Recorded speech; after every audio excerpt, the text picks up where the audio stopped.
This is your driver. He's got a full load of cargo and a tight delivery schedule.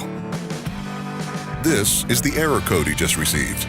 It's a possible problem in the making, and it needs to be resolved ASAP. This is your driver's watch. It says his schedule doesn't have much wiggle room. He simply can't wait days for his truck to be looked at and repaired. This is your Mack Certified Uptime Center. It's unique in the industry because it has a dedicated uptime bay just for quick repairs. This is your driver checking in. A warm welcome, followed by a quick initial assessment of the vehicle. Within 2 hours, you'll know your repair status and can make business decisions accordingly. And you didn't even have to make an appointment. This is your service advisor. He just said the assessment indicates a quick repair.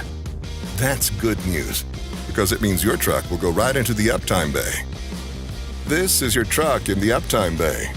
Instead of sitting in line behind a bunch of long repairs, your truck's quick repair is already being worked on. This is your truck and driver still on schedule. Thanks to your Mack Certified Uptime Center, you're back on the road in hours, not days. And this is your bottom line, which has improved thanks to reduced downtime on every quick repair. You shouldn't have to wait days for a repair that only takes hours to complete. At your Mack Certified Uptime Center, you won't.